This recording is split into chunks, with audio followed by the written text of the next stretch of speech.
Alright, boys and girls, today we are going to be learning about what are called paired passages. The word pair means two. You're putting two together.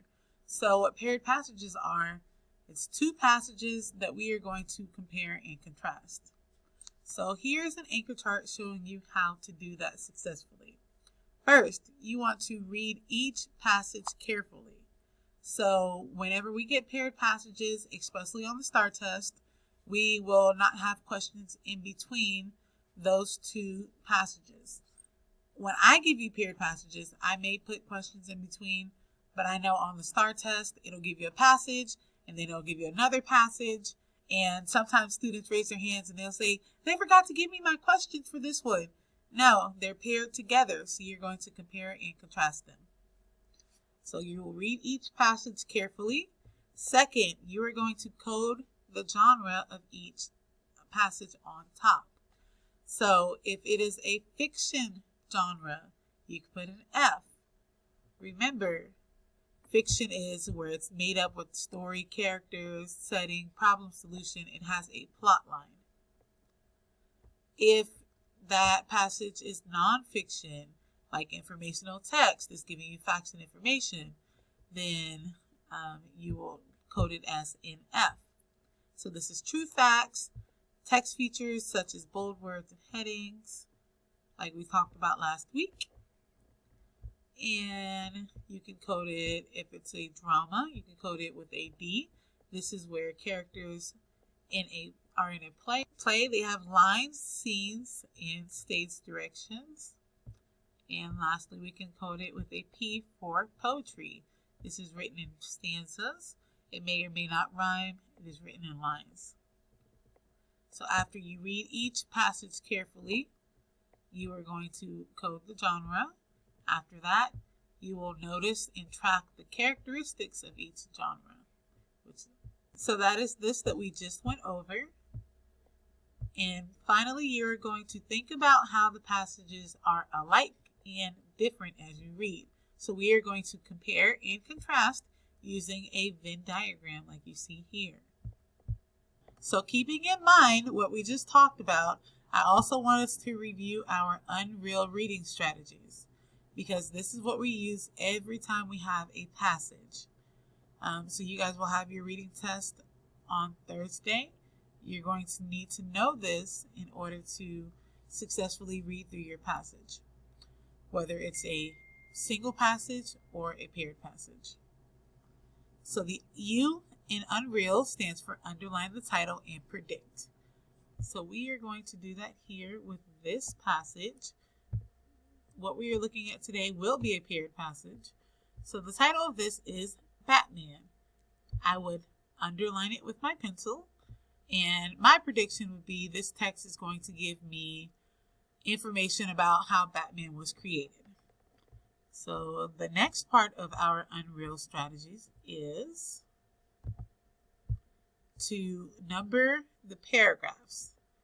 So if I were to go back to our passage, I have paragraph number 1. So I would write a 1 right here. 2, 3, 4, and that would be it for the first passage. So the whole purpose of me numbering my paragraphs is so I know that I didn't skip any while reading. So I have 4 paragraphs here in this first passage. The next part of our Unreal strategies is to read the questions, not the answer choices. That way you have the questions in your mind as you were reading. So I'm going to go past my second passage and read what does the word tempered mean as used in paragraph 1 of the Batman passage. Again, I'm not reading the answer choices because I just want the question in my mind before I start reading. Number 2, what does the word Earth mean as used in paragraph 4 of the Batman passage? That was about Iron Man. So we'll just stop at those 2. And the next part of our Unreal strategy is to start reading our passage. Batman. Batman is a fictional superhero created by Bob Kane and Bill Finger. He first appeared in Detective Comics number 27 in 1939. So I can automatically tell that this is an informational text about how Batman was created. And so this would be nonfiction. I would put NF at the top of my page. Originally named Batman, he is also referred to as the Dark Knight and the Caped Crusader. He maintains the secret identity of Bruce Wayne. Bruce is a wealthy businessman and philanthropist. Bruce swore vengeance against criminals after witnessing the murder of his parents as a child. Batman is tempered by a sense of justice and fights crime as a vigilante. So, a couple of things here in our first paragraph. One, even though we're talking about a fictional character, they're giving us facts and information about that character, which makes it nonfiction. If this was something, like if we were reading a Batman comic, then that would be fiction. Second, here I see the word that was mentioned in our question. So I want to pay close attention to this sentence, and I can tell that it's important because it is underlined. Unlike most superheroes, Batman does not possess superpowers. Bruce Wayne is a genius and has unmatched martial arts abilities. He also has immense wealth that can afford him incredible weapons and equipment.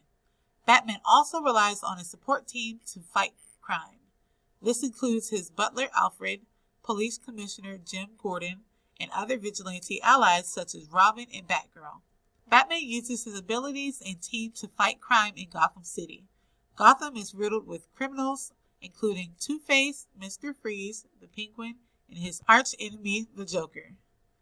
Batman was introduced in Detective Comics number 27 in 1939 and proved to be an instant success. He earned his own self-titled comic in 1940 that ran for 713 issues. Batman has since appeared in numerous live-action and animated television shows. Some of these include Batman in 1966, Batman the Animated Series in 1992, and Batman Beyond in 1999. Batman starred in his first feature-length live-action film, Batman, in 1989. Batman, at 7 films, has more featured films than any other superhero. These films include Batman Returns, Batman Forever, Batman and Robin, and the Dark Knight trilogy. These films have grossed over $3,718 billion worldwide. That is a lot of money. Batman is one of the most recognizable superheroes of all time, earning a spot on the Justice League with the likes of Superman and Wonder Woman. He is guided by a sense of justice and has a strict no-killing policy. Perhaps a weakness, this leads to his enemies returning time after time. Batman's life is shaped by the loss of his parents as a child and guides his efforts to save Gotham City. Batman is constantly torn between his actions and what is morally right and wrong, but errs on the side for the greater good. So again, we had a question about the word errs. It's underlined. We know it is important. So we are going to pause here before we read our second passage, and we are going to do a brain break.